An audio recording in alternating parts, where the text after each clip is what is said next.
শাপলা প্রতীক না দেওয়ার আইনি ব্যাখ্যা চায় এনসিপি, না হলে কঠোর আন্দোলন। ইসিকে এই বিষয়টি খোলাসা করার পরামর্শ নির্বাচন বিশেষজ্ঞদের।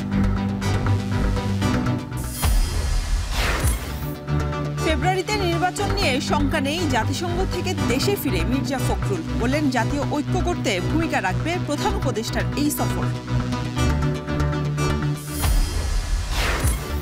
সন্ধ্যা নামলেই কক্সবাজার চট্টগ্রাম মহাসড়কের চকরিয়ায় আতঙ্ক।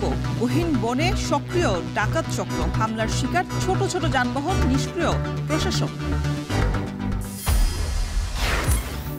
এবং শান্তি প্রস্তাবে আংশিক সম্মত হামাস, সব বন্দীকে মুক্তি দিতে রাজি। ট্রাম্পের আহ্বানের পর গাজা হামলা বন্ধে সেনাবাহিনীকে নির্দেশনা ইসরায়েল সরকারের।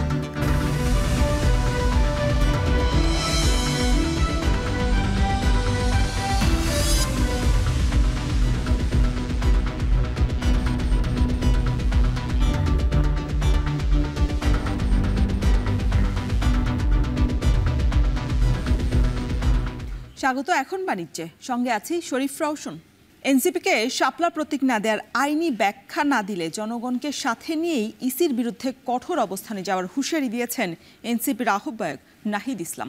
তিনি দাবি করেন, দেশব্যাপী শাপলা প্রতীকের ব্যাপারে গণজোয়ার তৈরি হওয়ায় এনসিপিকে এই প্রতীক না দিতে ইসিকে চাপে ফেলেছে একটি পক্ষ। এদিকে এনসিপিকে শাপলা প্রতীক বরাদ্দ না দিতে চাইলে বিষয়টি খোলাসা করার পরামর্শ নির্বাচন বিশেষজ্ঞ জেসমিন টুলের। আরও জানাচ্ছেন হোসেন জাহিদ। নিবন্ধনের জন্য ২২ জুন নির্বাচন কমিশনে আবেদন করে জাতীয় নাগরিক পার্টি। শুরুতে শাপলা, কলম এবং মোবাইল ফোনের মধ্যে অগ্রাধিকার ভিত্তিতে যেকোনো একটি বরাদ্দ চেয়েছিল দলটি। তবে পরবর্তীতে ইসিকে চিঠি দিয়ে শাপলা, সাদা শাপলা এবং লাল শাপলা চেয়ে আবেদন করে তারা। গত ৩০ সেপ্টেম্বর এনসিপিকে নিবন্ধন দেওয়ার সিদ্ধান্ত হয়েছে বলে জানায় নির্বাচন কমিশন। তবে প্রতীক বিষয়টি তখনও অমীমাংসিত রাখা হয়। এনসিপির আহ্বায়ক নাহিদ ইসলামের অভিযোগ, শাপলা প্রতীক দিতে রাজি না হওয়া বেআইনি এবং স্বেচ্ছাচারী আচরণ। নির্বাচন কমিশন যদি মনে করে যে এইটি পাওয়ার যৌক্তিকতা নেই, তাহলে সেটা আমাদেরকে সেই আইনি অথবা সাংবিধানিক ব্যাখ্যাটা আমাদেরকে দিতে হবে। তারা কিন্তু কোনো ধরনের আইনি বা সাংবিধানিক ব্যাখ্যা দিচ্ছে না। যতগুলো তারা যুক্তি দেখিয়েছিল সে সবগুলো যুক্তি কিন্তু আমরা খণ্ডন করেছি আইনগতভাবে, যে জাতীয় প্রতীক, জাতীয় ফুল বা অন্য কোনো রাষ্ট্রীয় প্রতিষ্ঠানের লোগোতে ব্যবহার হওয়ার বিষয়টা, প্রত্যেকটা বিষয় আমরা খণ্ডিত করেছি। তারপরেও কেন শাপলা দিবে না, এইটা নির্বাচন কমিশনের একটা স্বেচ্ছাচারিতার বহিঃপ্রকাশ ঘটতেছে। ফলে আমরা বলবো যে আমরা আসলে ন্যায় বিচার পাচ্ছি না। এর আগে দলীয় প্রতীক হিসেবে শাপলা চেয়ে কেটলি প্রতীক বরাদ্দ পায় নাগরিক ঐক্য। তবে বিধিমালা সংশোধন করে এনসিপিকে শাপলা দিলে নাগরিক ঐক্য আইনি লড়াইয়ে যাবে না বলে জানিয়েছেন দলটির সভাপতি মাহমুদুর রহমান মান্না। কালকে যদি আমাদেরকে শাপলা দিত, আমাদের একটা আনন্দ উৎসবের মতো লাগবে, ভালো হয়েছে। ওইটা আমি এখন এরকম করে বলতে পারবো না, বাট আমি এটা নিয়ে মামলায় যেতে চাই না। একটা খুব সিম্পল বলছি, জাস্ট অ্যান ইমোশন। 5ই আগস্টের পর থেকে যা তোরা যেগুলো করছে তার অনেক ব্যাপারই আমি ক্রিটিক, যদি ওপেনলি বলি না, কিন্তু মানে তাদের সাথে একটা মামলায় জড়িয়ে যাই চাই না। এটা না, মানে এরকম পরিস্থিতি ইসি তৈরি না করলে আমি খুশি হব। এদিকে নির্বাচন পরিচালনা বিধিমালা ২০০৮ অনুযায়ী রাজনৈতিক দলকে জাতীয় কোনো প্রতীক বরাদ্দ দিতে নিষেধাজ্ঞা নেই বলে জানান এই নির্বাচন বিশেষজ্ঞ। তবে ইসি এনসিপিকে কেন শাপলা প্রতীক বরাদ্দ দিতে চাইছে না তার কারণ কমিশনকেই খোলাসা করার পরামর্শ তার। গণপ্রতিনিধিত্ব আদেশ ১৯৭২-এ কোথাও বলা নাই যে এই জাতীয় প্রতীকের কোনো কিছু কাউকে, কোনো রাজনৈতিক দলকে বরাদ্দ দেওয়া যাবে না, এই জিনিসটা কোথাও নাই। যেহেতু কাঁঠাল আছে, তাহলে কমিশন যদি তাই এই পলিসি নেয় যে আমরা জাতীয় কাউকে দেব না, তাহলে কাঁঠালও তো আগে উইথড্র হওয়া উচিত। ৭ অক্টোবরের মধ্যে ইসির বেঁধে দেওয়া ৫০টি প্রতীক থেকে একটি বেছে নিয়ে এনসিপিকে সিদ্ধান্ত জানাতে হবে। তবে এনসিপির আহ্বায়কের সাফ কথা, শাপলাই চাই তাদের। নির্বাচন কমিশন আমাদের যে গণজোয়ার, নির্বাচন কমিশনকে অন্য কোনো শক্তি এটা চাপ দিচ্ছে যাতে আমাদেরকে শাপলা দেওয়া না হোক। কারণ শাপলার পক্ষে একটা জনমত, জনজোয়ার তৈরি হয়েছে, যেটা নির্বাচনেও ইফেক্ট পড়বে। নির্বাচন কমিশন আইন অনুযায়ী আইন বহির্ভূত কাজ করতেছে তারা, এবং ন্যায় বিচার প্রতিষ্ঠা করতেছে না, পক্ষপাতমূলক স্বেচ্ছাচারী আচরণ করতেছে। ফলে এই বিষয়টা আমরা জনগণের সামনে এটা অলরেডি প্রতিষ্ঠিত হয়েছে। ফলে নির্বাচন কমিশন যদি এর থেকে সরে না আসে, তাহলে অবশ্যই নির্বাচন কমিশন নিয়ে আমাদের একটি কঠোর অবস্থানে যেতে হবে। দাবি আদায়ে আদালত এবং রাজপথ দুটোকেই সামনে রেখে কর্মসূচি সাজাচ্ছেন বলেও জানান তিনি। ডেটা সার্ভে এগুলো করতেছি। হোসেন জাহিদ, এখন ঢাকা। আগামী ফেব্রুয়ারিতে নির্বাচন নিয়ে কোনো শঙ্কা নেই বলে মন্তব্য করেছেন বিএনপির মহাসচিব মির্জা ফখরুল ইসলাম আলমগীর। প্রধান উপদেষ্টার সফর সঙ্গী হিসেবে জাতিসংঘের ৮০তম সাধারণ অধিবেশনে অংশগ্রহণ শেষে শুক্রবার রাতে দেশে ফিরে এই কথা বলেন তিনি। বিমানবন্দরে নেতাকর্মীদের উষ্ণ অভ্যর্থনায় সিক্ত হন বিএনপির মহাসচিব। এ সময় সাংবাদিকদের মুখোমুখি হয়ে মির্জা ফখরুল বলেন, জাতিসংঘে প্রধান উপদেষ্টার সফর অত্যন্ত সফল হয়েছে, যা জাতীয় ঐক্য গড়তে তাৎপর্যপূর্ণ ভূমিকা রাখবে। সফরে কিছু অপ্রীতিকর ঘটনা ঘটলেও তা বড় করে দেখার সুযোগ নেই বলেও মন্তব্য করেন বিএনপির মহাসচিব। এর আগে গেল ২২ সেপ্টেম্বর জাতিসংঘ সাধারণ পরিষদের অধিবেশনে যোগ দিতে নিউ ইয়র্কের উদ্দেশ্যে ঢাকা ছাড়েন তিনি। গণতন্ত্রে ফিরে যাওয়ার জন্য আগামী ২৬ ফেব্রুয়ারি মাসে যে নির্বাচন হবে, সেই নির্বাচনে আমাদেরকে গণতন্ত্রে ফিরে যাওয়ার সমস্ত ব্যবস্থা করতে আমাদের নেতা জনাব তারেক রহমান সাহেব যেভাবে আমাদের নির্দেশ দিয়েছেন, সেইভাবে আমরা আমাদের নির্বাচনের জন্য প্রস্তুতি নেব। কক্সবাজার চট্টগ্রাম মহাসড়কের চকরিয়া অংশে সন্ধ্যা নামলেই নেমে আসে আতঙ্ক। ঘন গাছগাছালি ঘেরা এলাকায় ছোট ছোট যানবাহন লক্ষ্য করেই আক্রমণ চালায় ডাকাতরা। ভুক্তভোগীরা বলেন, প্রতিনিয়ত ডাকাতি সহ ঘটছে হত্যাকাণ্ডের মতো ঘটনা। সংশ্লিষ্টরা জানান, সড়কের পাশের গহীন বনে আস্তানা গেড়েছে ডাকাত চক্র। আর পুলিশ বলছে, পুরাতন ডাকাতরাই নতুন দল গঠন করে সক্রিয় হয়ে উঠেছে। মন্তোষ বেদজ্ঞের প্রতিবেদন।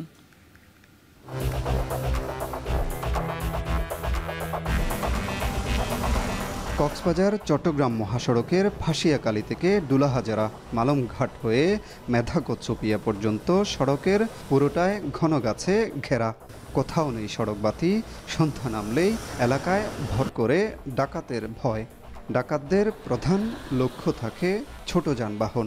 দিনের বেলায় তারা লুকিয়ে থাকে বনের ভেতর, আর সন্ধ্যা থেকে ভোররাত পর্যন্ত মহাসড়ক ও আশপাশের গ্রামে চালায় লুট, ছিনতাই ও হত্যাযজ্ঞ। এই মহাসড়ক দিনের বেলায় যতটা ব্যস্ত থাকে, রাত নামলে ঠিক ততটাই ভুতুড়ে হয়ে ওঠে। দুই পাশে ঘন বন এবং চারদিকে গা ছমছম পরিবেশ। স্থানীয়দের অভিযোগ, এমন সময়েই সক্রিয় হয়ে ওঠে ডাকাত চক্র। ১৯ সেপ্টেম্বর চকরিয়ার ফাঁসিয়াকালীর হাঁসের দিঘি এলাকায় ডাকাতরা মহাসড়কের দুই পাশে রশি টেনে ফেলে দেয় চলন্ত মোটরসাইকেল আরোহীকে। এতে একজন নিহত ও আহত হন ৩ জন। আর সবশেষ ২৮ সেপ্টেম্বর রাতে ফাঁসিয়াকালীর লামা আলীকদম সড়কে ডাকাতের কবলে পড়েন জিপ গাড়ির যাত্রীরা। সন্ধ্যার পর হলে এখানে আপনার অনেক আছে, এদি ব্যাগে আছে, ওদেরকে হাইজ্যাক করে নিয়ে আসে। যাত্রী সাজে চলে আসে, গাড়িটা ও চুরি ধরে ড্রাইভারকে নামাই দিয়ে গাড়িটা নিয়ে চলে যায়। রিজার্ভ পাড়া বলতে বেগুন ডাহাইত প্রত্যেক ঘর ডাহাইতেরও শেষ হলে তেও ডাহাইতেও যে আসর দিবে ডাহাইন না। বইয়ের কারণে তো গাড়িগুলো চলাইতে পারি নাই। মগের উপর আগে আমরা বাড়িতে চলে যাই। তো আমরা যদিও বা একটু সাবধানতা অবলম্বন করে চলি, তারপরেও আগে শুনছিলাম যে একটু রাত গভীর হলে হয় বা দীর্ঘ রাতে হয়। এখন তো দেখতেছি যে এটা আরও সকাল সকাল চলে আসছে। স্থানীয় চেয়ারম্যান জানান, রিজার্ভপাড়া ও হাঁসের দিঘি এলাকায় কিছু ডাকাত, ছিনতাইকারী চক্রসহ ইয়াবা সেবীরেও জড়িয়ে পড়ছে অপরাধে। তাই নিরাপত্তা নিশ্চিতে ইউনিয়নের কয়েকটি গ্রামে রাতে পাহারার ব্যবস্থা করা হয়েছে। এখন রেল স্টেশনটা এমন জায়গায় রয়েছে, আগে থেকে যে এলাকাটা খারাপ, ওই জায়গায় রেল স্টেশন এসেছে তাও আরও খারাপ হয়ে যাচ্ছে। আমরা অবশ্যই এখানে পুলিশ পাহারা দেওয়ার জন্য একটা স্টেশন মাস্টারকে নিয়ে একটা আবেদন দিচ্ছি প্রশাসন বরাবর। দেখি একটা যদি পার্মানেন্ট যদি কোনো পুলিশ থাকে তাহলে এটা প্রতিরোধ করা। আইনশৃঙ্খলা বাহিনী বলছে, ডাকাতি প্রতিরোধে সড়কে মাঝে মধ্যে বিশেষ টহল চালানো হচ্ছে। ডাকাত চক্রে জড়িত রয়েছে কক্সবাজার ও পার্শ্ববর্তী বান্দরবানের লামার বাসিন্দারা। দুর্গম পাহাড়ি এলাকা, এখানে প্রায় সময় ডাকাতি ছিনতাই হয়ে থাকে। সেই প্রেক্ষাপটে আমরা র্যাব ১৫ নিয়মিত টহল হিসাবে এবং চেকপোস্ট পরিচালনা করার জন্য মূলত আমাদের এই টহল ডিউটি এবং এই টহল ডিউটির কার্যক্রম চলমান থাকবে। প্রত্যেকটি ঘটনা আমরা সিনসিয়ারলি পেশাদারিত্বের সাথে নিষ্ঠার সাথে আমরা ফোকাস করছি এবং যাত্রীরা নিরাপদে চলাচল করতে পারে সেই লক্ষ্যে আমাদের চেকপোস্ট, টহল নিয়মিত আছে এবং ডাকাত প্রবণের যে এলাকাগুলো যেখানে এই ধরনের ঘটনাগুলো বারবার সংঘটিত হচ্ছে সেই এলাকায় যেন আমরা নিরাপদ রাখতে পারি সে লক্ষ্যে আমরা নানামুখী পদক্ষেপ নিচ্ছি। মহাসড়কের নিরাপত্তা নিশ্চিত না হলে কক্সবাজারমুখী হাজারো পর্যটকও ঝুঁকিতে পড়বে বলে মনে করছেন স্থানীয়রা। মনতোষ বেদজ্ঞ, এখন কক্সবাজার। মা ইলিশ সংরক্ষণ অভিযান 2025 শুরু হয়েছে শুক্রবার রাত 12টার পর থেকে। আগামী 25 অক্টোবর পর্যন্ত নদী এবং সমুদ্রে সব ধরনের মাছ ধরা বন্ধ থাকবে। এ নিয়ে আরও বিস্তারিত জানাতে মহিপুর মৎস্য বন্দর থেকে যুক্ত হয়েছেন সহকর্মী জসিম পারভেজ। জসিম, জানাবেন মাছ ধরা বন্ধে প্রশাসন থেকে কী ধরনের পদক্ষেপ নিয়েছে, আর যতদিন এই অভিযান চলমান থাকবে সেক্ষেত্রে জেলেদের কী ধরনের সহায়তা দিবে সরকার, বিস্তারিত জানাবেন।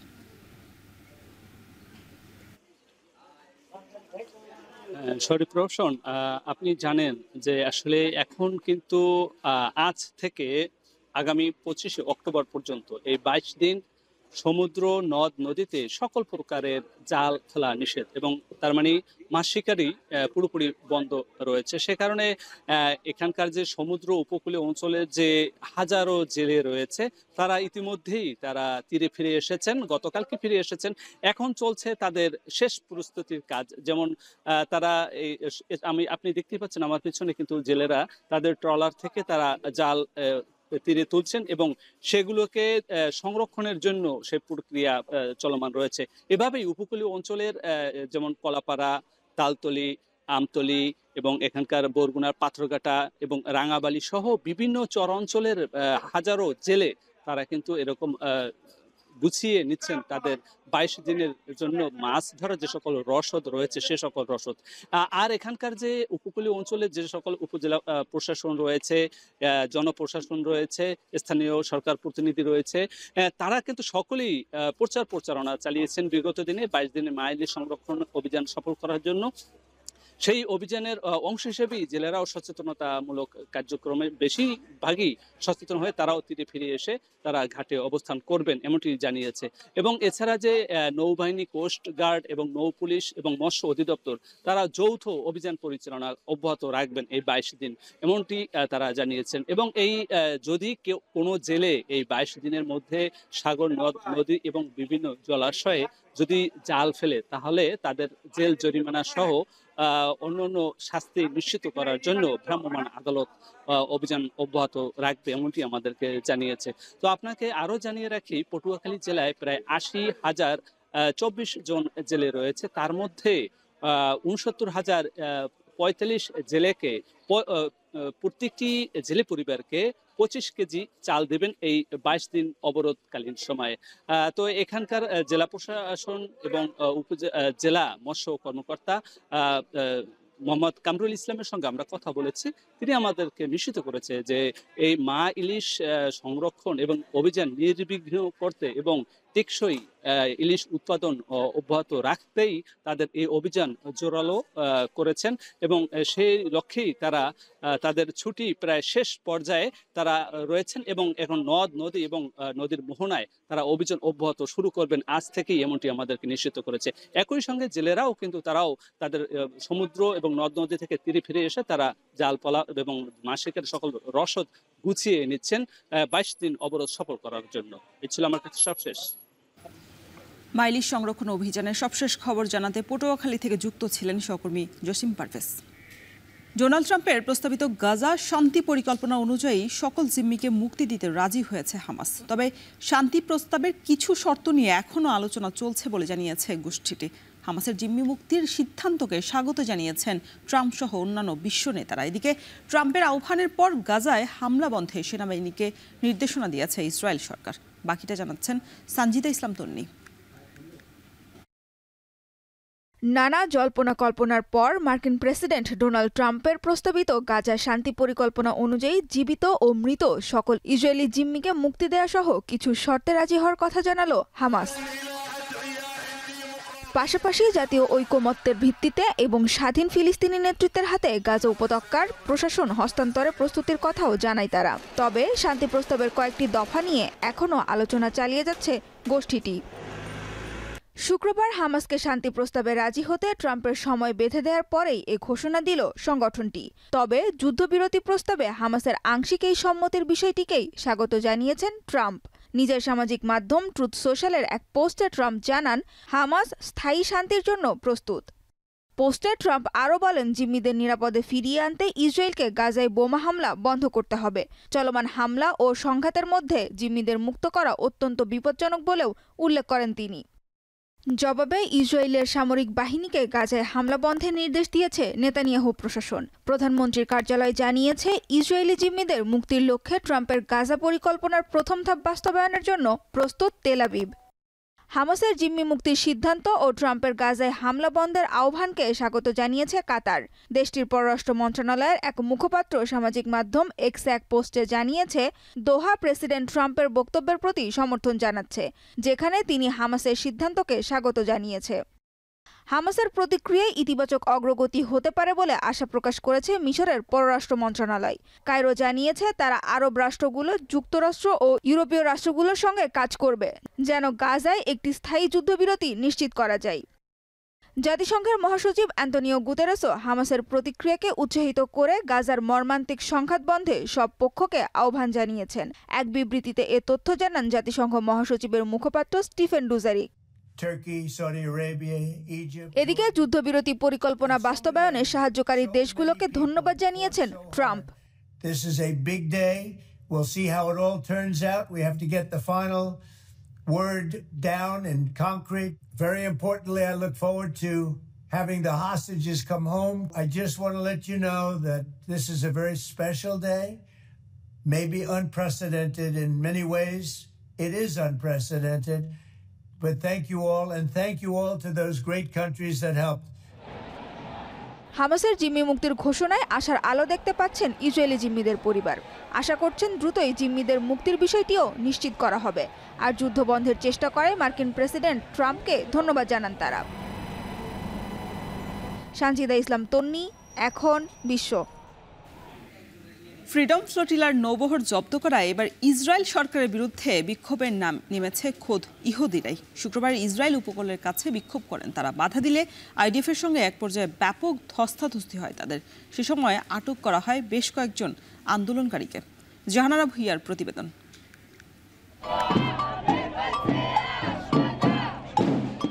গাজার উদ্দেশ্যে ত্রাণ নিয়ে যাওয়া সুমুদ ফ্লোটিলার নৌবহর জব্দে ইসরায়েল বিরোধী প্রতিবাদে যখন উত্তাল পুরো বিশ্ব, তখন খোদ ইসরায়েলের বেশ কিছু শান্তিকামী মানুষ নাম লিখিয়েছেন সেই তালিকায়। ইসরায়েলি সরকারের ন্যাক্কারজনক কর্মকাণ্ডের প্রতিবাদ জানিয়ে শুক্রবার বিক্ষোভ করেছে কয়েকশো ইহুদি, যাদের মুখে ছিল ফিলিস্তিনের স্বাধীনতার স্লোগান।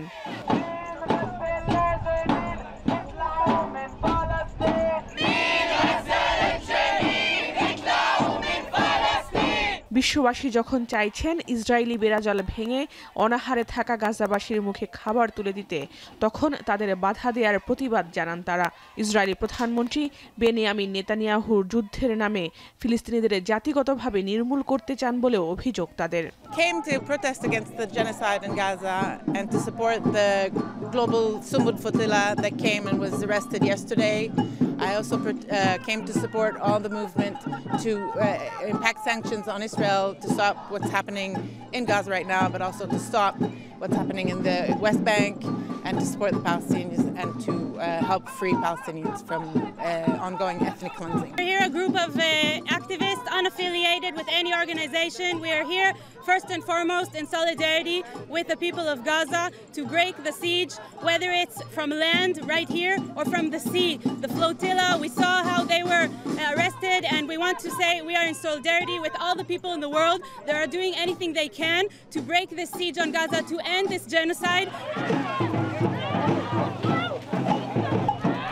এক পর্যায়ে পুলিশি বাধার মুখে পড়েন বিক্ষোভকারীরা। ইসরায়েলি বাহিনীর সঙ্গে ব্যাপক ধস্তাধস্তি হয় তাদের। এ সময় বেশ কয়েকজনকে আটক করে আইডিএফ।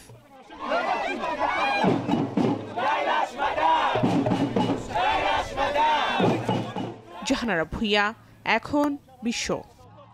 টাঙ্গাইলের ভুয়াপুরে তারাকান্দি সড়ক নির্মাণের 5 বছরেও শতাধিক বিদ্যুতের খুঁটি অপসারণ হয়নি। এর ফলে প্রতিনিয়তই ঘটছে দুর্ঘটনা এবং সৃষ্টি হচ্ছে যানজটের। এ বিষয়ে ক্যামেরার সামনে কথা বলতে রাজি হয়নি বিদ্যুৎ অফিসের কর্মকর্তারা। আর এদিকে দায়সারা বক্তব্যে সড়ক বিভাগ বলছে কাজ শেষ না হওয়া নিয়ে যাচাই বাছাই করা হচ্ছে। বিস্তারিত জানাচ্ছেন কাউসার আহমেদ। 2020 সালের 30 ডিসেম্বর ভুয়াপুর তারাকান্দি সড়ক থেকে 217টি বিদ্যুতের খুঁটি অপসারণের জন্য বিদ্যুৎ বিভাগকে প্রায় 1,60,00,000 টাকার চেক দেয় সড়ক ও জনপথ বিভাগ। পরবর্তীতে বিদ্যুৎ বিভাগ 98টি খুঁটি সরালেও রহস্যজনক কারণে 119টি খুঁটি এখনও অপসারণ ও স্থানান্তর হয়নি। স্থানীয়রা বলছেন কর্তৃপক্ষের গাফিলতিতে বিদ্যুতের খুঁটি অপসারণ না হওয়ায় স্বাভাবিক চলাচলে বিঘ্ন ঘটছে, ব্যাহত হচ্ছে ব্যবসা বাণিজ্যও, ঘটছে দুর্ঘটনা। বড় গাড়ি বাস আসলে আর ট্রাক আসলে একটা জায়গায় দাঁড়া করে তার যাইতে হয়। এই খুঁটিগুলোর জন্য অনেক সমস্যার সৃষ্টি হচ্ছে। যারা আছে প্রশাসকে এই খুঁটিটা সরায়ে অন্যস্ত ব্যবস্থা করলে হয়তো আমরা নিরাপদের সাথে যাতায়াত চলাফেরা করতে পারবো। বিদ্যুৎ অফিস দ্রুত এই খুঁটিগুলো অপসারণ করে একটা সঠিক সুন্দর লাইন বজায় রাখবে। দুই বিভাগের কর্মকর্তাদের দায়িত্ব অবহেলার কারণেই বিদ্যুতের খুঁটি অপসারণ ও স্থানান্তর হচ্ছে না বলে অভিযোগ নাগরিক সমাজের। জনগণের এই দুর্ভোগ কমাতে হলে এবং এই অ্যাক্সিডেন্ট বা ইত্যাদি দুর্ঘটনাকে রোধ করতে হলে এটার বিকল্প আর কিছু এইগুলো সুযোগগুলিকে সরিয়ে দেওয়া ছাড়া আর কোনো বিকল্প আছে বলে আমরা মনে করি না। এ বিষয়ে ক্যামেরার সামনে কথা বলতে রাজি হননি বিদ্যুৎ বিভাগের প্রকৌশলী। আর ব্যবস্থা নেয়া তো দূরে থাক, উল্টো বিদ্যুৎ বিভাগের পক্ষ নিয়ে কথা বলছে সড়ক বিভাগ।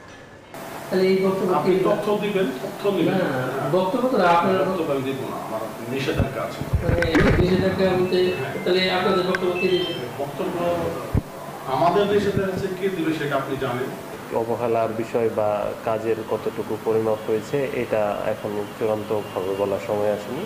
আমরা তাদের সাথে যোগাযোগ রক্ষা করতেছি এবং যাচাই বাছাই করে আমরা হয়তো বলতে পারবো যে কী অবস্থা হয়েছে। বিদ্যুতের খুঁটি অপসারণে শিগগিরই উদ্যোগ নেবে প্রশাসন, এমনটাই প্রত্যাশা স্থানীয়দের। এখন টাঙ্গাইল। সড়কের বেহাল দশায় চট্টগ্রাম নগরীতে দিন দিন বেড়েই চলেছে জনদুর্ভোগ। খানাখন্দ আর গর্তে ভরা এসব সড়কে প্রতিদিনই ঘটছে নানান দুর্ঘটনা, নষ্ট হচ্ছে যানবাহন এবং কর্মঘণ্টাও। সমস্যা সমাধানে সিটি কর্পোরেশনের নেই কোনো কার্যকরী উদ্যোগ। এ নিয়ে আরও বিস্তারিত জানাতে নগরীর ইপিজেড সড়ক থেকে যুক্ত হয়েছেন সহকর্মী কাজী মাহফুজ। মাহফুজ, নগরীতে সড়কের বেহাল দশার কারণ কি, আর এই যে কোনো দৃশ্যমান কোনো উদ্যোগ নেই জনদুর্ভোগ কমাতে প্রশাসনের, এ বিষয়ে কোনো কর্তৃপক্ষের সাথে আপনার কোনো কথা হয়েছে কিনা?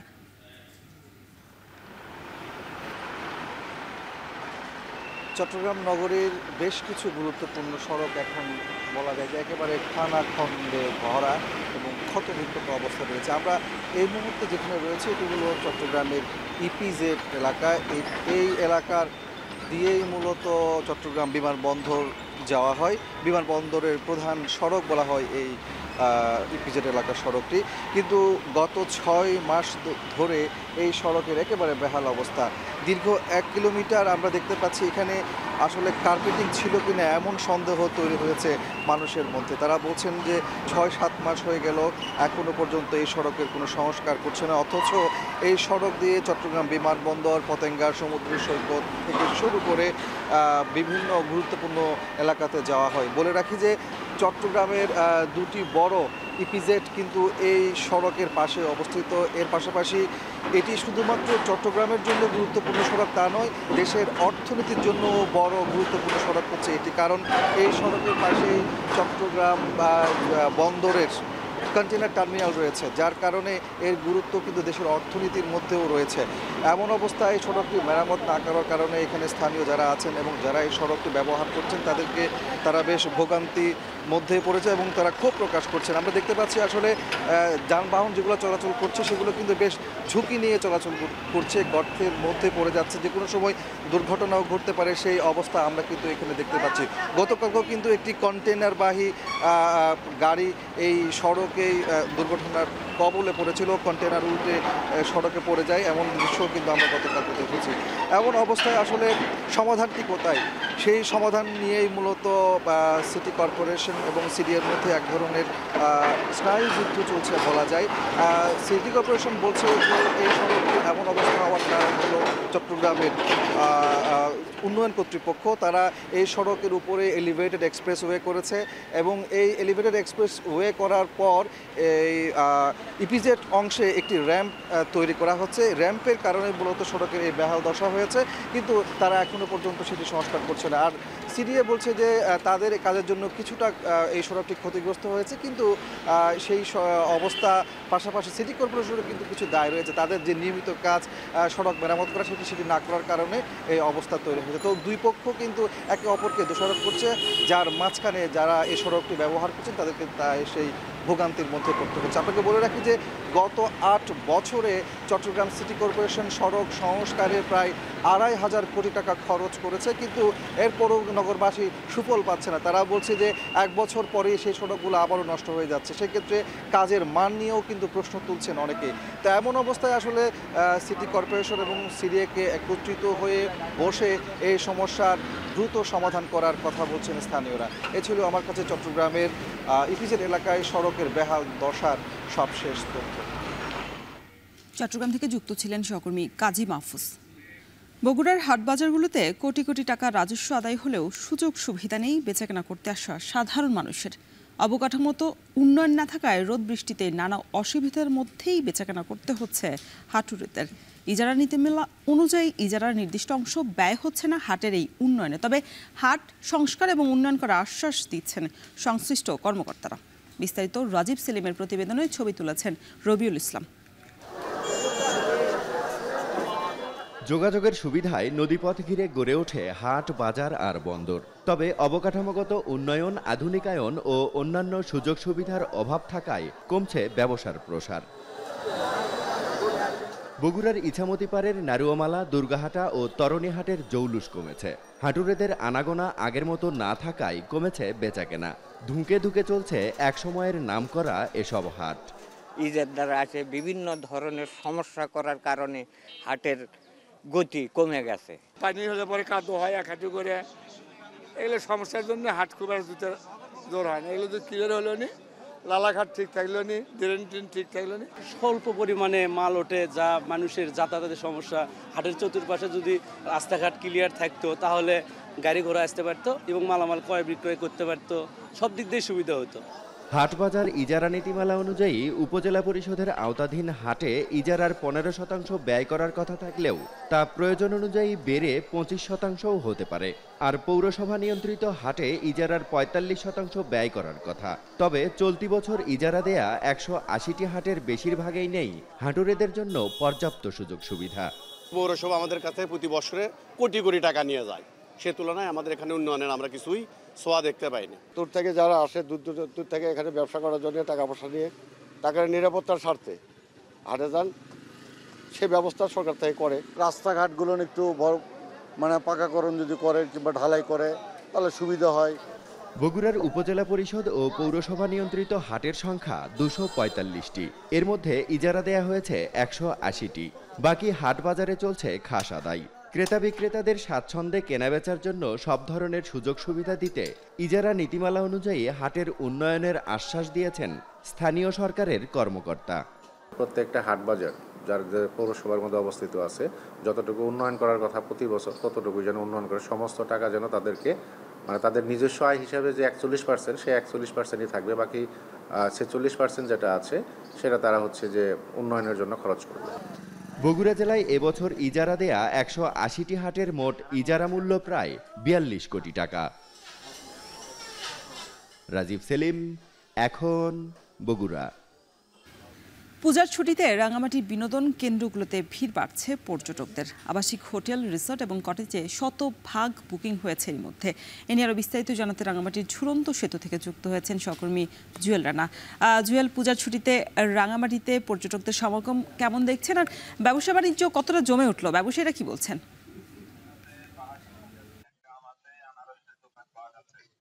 রোশন, আপনি জানেন যে রাঙামাটিতে সারা বছরই পর্যটকে মুখর থাকে। বিশেষ করে ছুটির দিনগুলোতে শুক্র, শনিবার এবং অন্যান্য যে টানা ছুটিগুলো রয়েছে সেখানে সাধারণ ভাবে দৈনিক 10 থেকে 12,000 পর্যটকের সমাগম হয়। রাঙামাটির যে প্রধান 3টি পর্যটন কেন্দ্র রয়েছে, বিশেষ করে রাঙামাটি শহর, সাজেক এবং কাপ্তাই। এর বাইরে যে টানা ছুটিগুলো রয়েছে সেখানে অন্তত 50 থেকে 70,000 পর্যটকের উপস্থিতি হয় বলে আমরা ব্যবসায়ীদের কাছ থেকে তথ্য জানতে পেরেছি। একটুখানি বলে রাখি, গত এই যে 4 দিন ধরে যে টানা যে ছুটি চলছে, বিশেষ করে দুর্গাপূজার সেই ছুটির আমিষটুকু শুরু হয়েছিল গত 26শে সেপ্টেম্বর থেকে। তখন থেকে পর্যটকদের আনাগোনা এখানে ব্যাপকভাবে বেড়েছিল। তবে এই গত 4 দিন, বিশেষ করে আজকে পর্যন্ত যে 4 দিনের টানা ছুটি রয়েছে সেখানে রাঙামাটির 55টি হোটেল রিসোর্ট রয়েছে এবং 17টি ইকো রিসোর্ট রয়েছে এবং যে সরকারি যে পর্যটন হলিডে কমপ্লেক্স রয়েছে সেখানে 100% বুকিং রয়েছে বলে আমরা জানতে পেরেছি। একটুখানি বলে রাখি যে এই মৌসুমগুলোতে সাধারণত গড়ে যেটি হয় যে দৈনিক 1.5 কোটি টাকার মতো বাণিজ্য হয় বলে আমরা জানতে পেরেছি। এখানে প্রধান বাণিজ্যের 5টি খাত রয়েছে, বিশেষ করে যে আবাসিক হোটেল মোটেলগুলো এবং যে খাবারের হোটেল, একই সঙ্গে নৌ পরিবহন এবং যে সড়ক পরিবহন রয়েছে, বিনোদন কেন্দ্রগুলো রয়েছে এবং সর্বশেষ যেটি রয়েছে যেখানে পাহাড়ের উৎপাদিত যে পাহাড়িদের তাঁত বস্ত্র রয়েছে। এই 5টি খাতই হচ্ছে রাঙ্গামাটি পর্যটনের মূল চাবিকাঠি। এখান থেকেই মূলত এখানকার ব্যবসায়ীরা আয় করে থাকেন।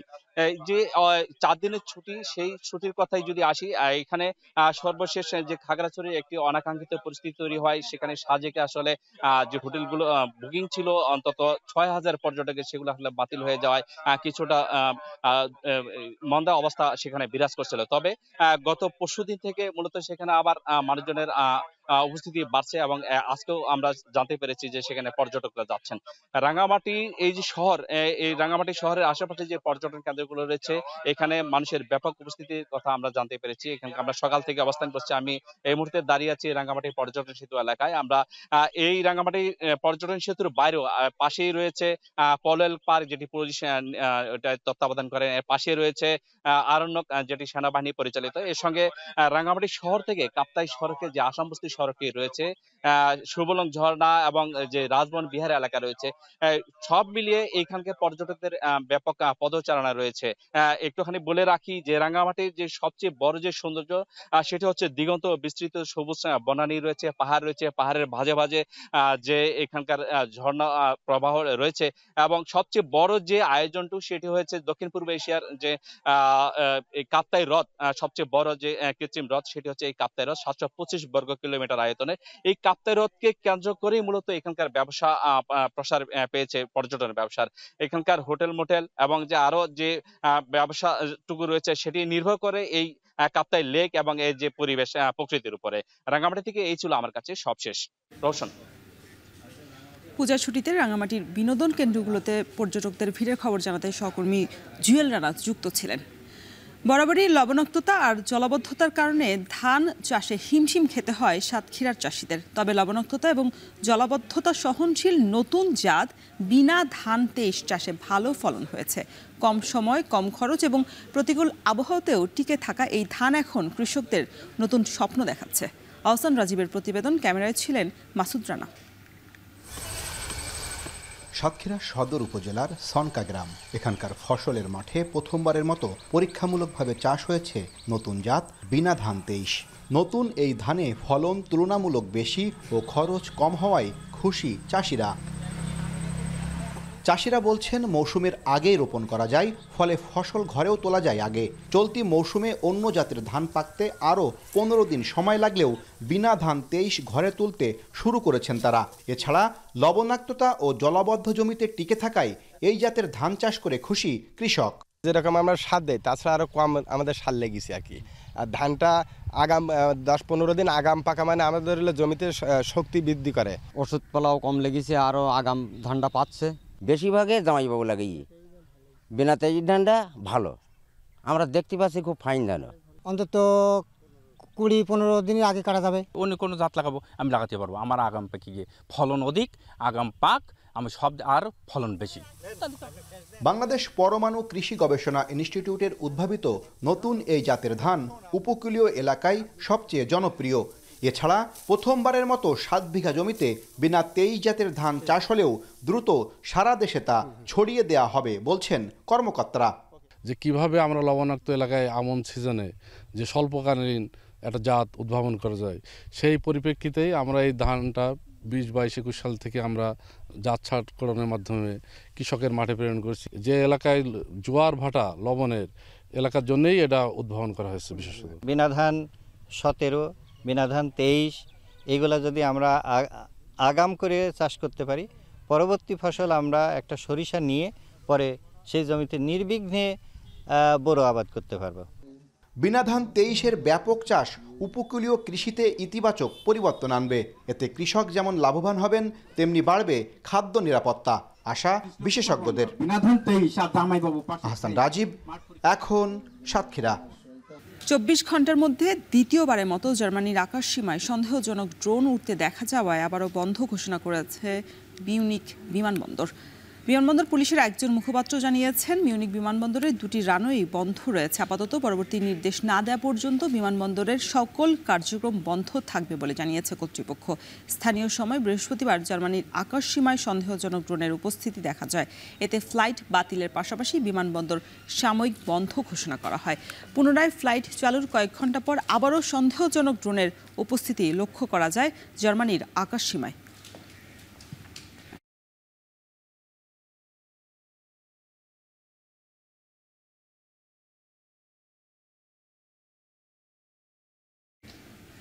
সোমবার থেকে ঘোষণা হতে যাচ্ছে নোবেল বিজয়ীদের নাম। এবছরের অন্যতম মূল আকর্ষণ শান্তিতে নোবেল পুরস্কার। ঘুরে ফিরে এই ক্যাটাগরিতে মার্কিন প্রেসিডেন্ট ডোনাল্ড ট্রাম্পের নাম শোনা গেলেও এর সম্ভাবনা উড়িয়ে দিলেন বিশেষজ্ঞরা। পরিবর্তে জাতিসংঘের বিভিন্ন প্রতিষ্ঠান, মানবাধিকার সংগঠন এবং সাংবাদিকের কথা বলছেন তারা। বিস্তারিত জানাচ্ছেন জাহানারা ভুইয়া। যুদ্ধময় বিশ্বে আগ্রহের কেন্দ্রবিন্দুতে থাকে শান্তিতে নোবেল পুরস্কার। প্রতি বছর বিশ্বে শান্তি প্রতিষ্ঠার অবদান হিসেবে এক বা একাধিক ব্যক্তির হাতে পুরস্কার তুলে দেন নোবেল কমিটি। আগামী 10 অক্টোবর ঘোষণা হবে কে হতে যাচ্ছেন এবারের নোবেল শান্তি পুরস্কার বিজয়ী।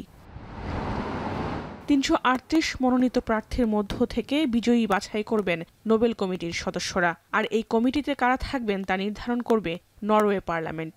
দেশটির রাজনৈতিক দলগুলোর প্রস্তাবের ভিত্তিতে 5 জনকে নোবেল কমিটির সদস্য নির্বাচন করা হবে। পরে তারা যাচাই বাছাই করে নাম ঘোষণা করবেন নোবেল বিজয়ীদের। We receive loads of nominations, we sift through them, assess their validity, present a long list of nominations, all the valid nominations to the Nobel Committee. They read through all of that list. They pick out a short list that can be anywhere from a large handful to tens of candidates. 1895 সালে Swedish শিল্পপতি Alfred নোবেলের will অনুযায়ী বর্তমান প্রেক্ষাপটের ভিত্তিতে বিশ্ব শান্তি প্রতিষ্ঠায় দেশগুলোর মধ্যে সুসম্পর্ক এগিয়ে নিতে যারা গুরুত্বপূর্ণ অবদান রেখে থাকেন তাদেরকে এই পুরস্কার দেয়া হয়ে থাকে। Now, the more complicated answer is that needs to be placed in the current context. The committee operates with a dynamic understanding of the bill for very good reasons.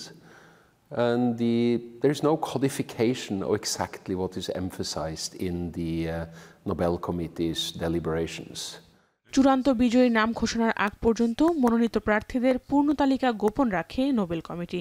তবে সুপারিশকারীরা চাইলে প্রার্থীর নাম ঘোষণা করতে পারেন, এতে কোনো বাধা নেই। এবার সে তালিকায় রয়েছে আন্তর্জাতিক অপরাধ আদালত, ন্যাটো, কারাগারে থাকা হংকংয়ের মানবাধিকার কর্মী চৌ হ্যাং তুং, কানাডার মানবাধিকার কর্মী ও আইনজীবী আরউইন কাটলার। মার্কিন প্রেসিডেন্ট ডোনাল্ড ট্রাম্পের নাম সুপারিশ করেছেন কম্বোডিয়া, ইসরায়েল ও পাকিস্তানের সরকার প্রধান। যদিও ডেডলাইন অতিক্রম করায় তাদের সুপারিশ আমলে নেওয়া হবে না বলে জানিয়েছে কর্তৃপক্ষ। এবারে নোবেল শান্তি পুরস্কার জয়ে ট্রাম্পের সম্ভাবনা কতটুকু, এ বিষয়ে অ্যাওয়ার্ড বিশেষজ্ঞরা বলছেন, ট্রাম্প যদি তার নীতির পরিবর্তন করে তবেই কেবল এর সম্ভাবনা থাকবে। যদিও এরই মধ্যে মানবাধিকার সংগঠন, সাংবাদিক, জাতিসংঘের বিভিন্ন প্রতিষ্ঠানের নাম শোনা যাচ্ছে, অথবা নতুন কিছু ঘোষণা করেও বিশ্ববাসীকে চমকে দিতে পারেন নোবেল কমিটি। নোবেল বিজয়ীকে দেয়া হয় 110 লাখ সুইডিশ ক্রোনা বা $12 লাখ। জাহানারা ভুইয়া, এখন বিশ্ব। অক্টোবরের ফিফা উইন্ডোতে দুটি প্রীতি ম্যাচ খেলবে আর্জেন্টিনা। ম্যাচ দুটির জন্য লিওনেল মেসিকে অধিনায়ক করে 28 সদস্যের দল ঘোষণা করেছেন কোচ লিওনেল স্কালোনি। দলে চমক হিসেবে জায়গা পেয়েছেন 3 নতুন মুখ, মার্কোস সেনেসি, লাউতারো রিভারো এবং আনিবাল মোরোনো। দলে ফিরেছেন লাউতারো মার্টিনেজ এবং নিকো পাজ। মেসি আলভারেজদের সাথে ফরওয়ার্ড লাইনে দায়িত্ব সামলাতে দেখা যাবে এই দুজনকে। মেজর লিগ সকারে খেলা রদ্রিগো দি পলো আছেন এই দলে। লিগ 1 থেকে গোলরক্ষক জিরোনিমো রুলি, লিওনার্দো বালের্দির সাথে বরাবরের মতো দলে রয়েছেন নিকোলাস তাগলিয়াফিকো। যুক্তরাষ্ট্রের মায়ামিতে 10 অক্টোবর ভেনেজুয়েলার বিপক্ষে মাঠে নামবে আর্জেন্টিনা। এরপর শিকাগোতে 13 অক্টোবর পুয়ের্তো রিকোর বিপক্ষে খেলবেন মেসিরা।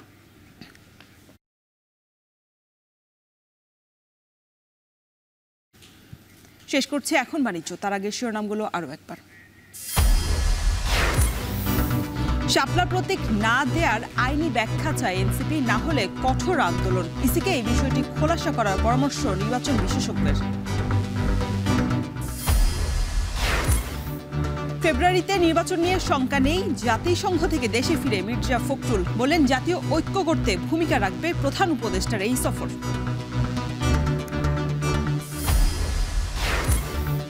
সন্ধ্যা নামলেই কক্সবাজার চট্টগ্রাম মহাসড়কের চকরিয়ায় আতঙ্ক, গহীন বনে সক্রিয় ডাকাত চক্র, হামলার শিকার ছোট ছোট যানবাহন, নিষ্ক্রিয় প্রশাসন। এবং শান্তি প্রস্তাবে আংশিক সম্মত হামাস, সব বন্দীকে মুক্তি দিতে রাজি। ট্রাম্পের আহ্বানের পর গাজায় হামলা বন্ধে সেনাবাহিনীকে নির্দেশ ইসরায়েল সরকারের। এই ছিল এখন বাণিজ্যের আয়োজনে। এখন টেলিভিশন ওয়েবসাইটে দেখতে ভিজিট করুন www.ekon.tv। যারা ফেসবুকে যুক্ত থাকতে ভিজিট করুন facebook.com/tv.ekon এবং ইউটিউবে সরাসরি এখন টেলিভিশন দেখতে ভিজিট করুন youtube.com/c/ekontv।